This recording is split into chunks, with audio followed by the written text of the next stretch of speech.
Senator, hi. Brian Castle. I'm a member of the club. I had a question about the financial reform bill last year. Mm-hmm. There was that amendment, they call it the Durbin Amendment, I understand, about debit interchange. And it, yes. It has to do with, raising the costs of the credit card companies. And I hear there's a windfall for some of the retailers. But Barney Frank is ready to rewrite it, apparently, he's saying this week. So could you help us and understand why was this proposed, what was the point of it, and what good is it doing, and is Barney Frank right? Should it be rewritten? So if you are my age or older, you can remember a time when people actually carried cash in their pockets, and that time is come and gone, or it never came, for many young people in America. They live with plastic, and they use debit cards the way we used cash and checks.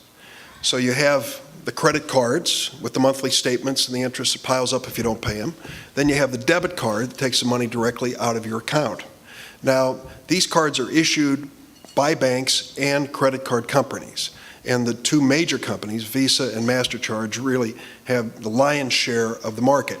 Now, when you use your credit or debit card at your local restaurant in Chicago, it isn't just a matter, for example, on your debit card, that if you gave them a check to pay for a check on your savings or primary checking account, it isn't the same thing as when you give a debit card.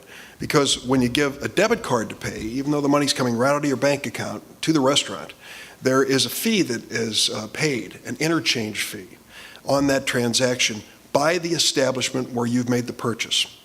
And that fee, I have Brad McConnell on my staff. What did the Federal Reserve find was the average fee of interchange on debit cards? Somewhere around 2 to 3%.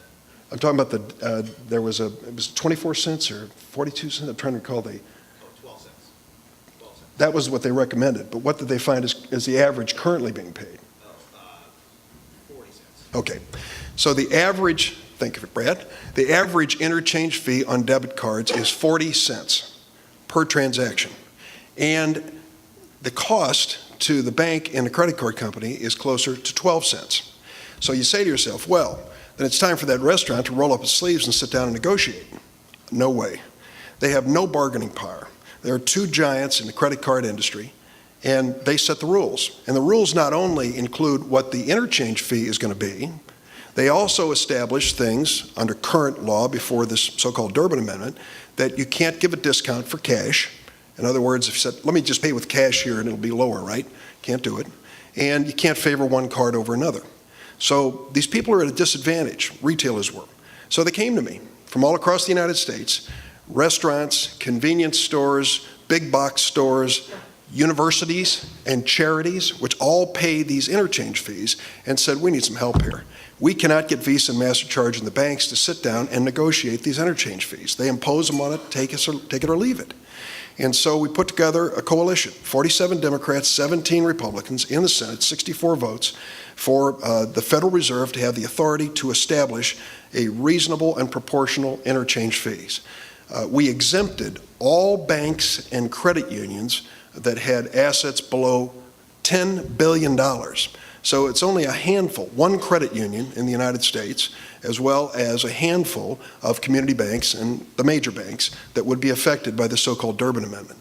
The credit card companies and the banks and credit unions hate the Durbin Amendment like the devil hates holy water.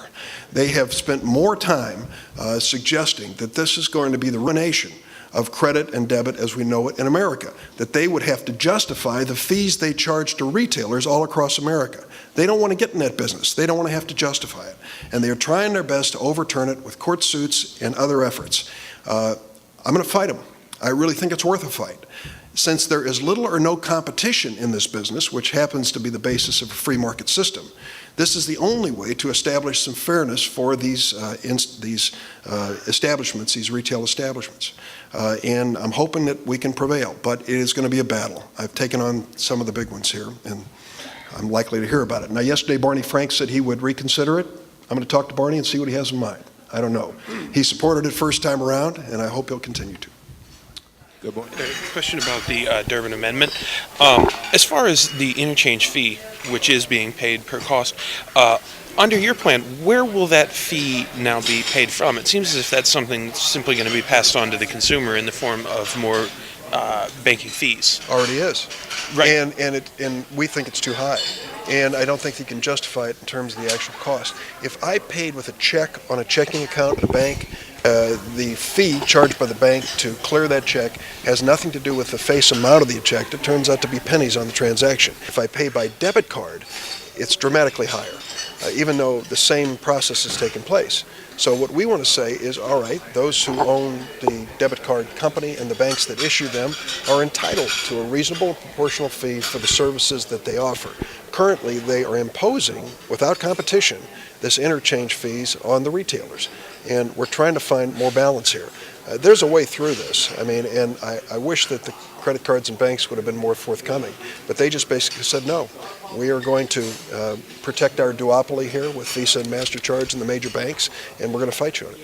So what way through it would you then say there is? How is to stop it, the banks that is, sorry, how do you stop the banks from simply completely passing this fee on rather than either lowering it or... Well, the amendment says the Federal Reserve will establish what is a reasonable and proportional fee. And what is a reasonable? well, they've come up with an amount, 12 to 13 cents a transaction, Okay. which is about half to a third of what's actually being charged today. And so they may come up with a way to adjust that. Remains to be seen. Fed is now inviting public comment, and believe me, they'll get quite a few. Okay? Okay.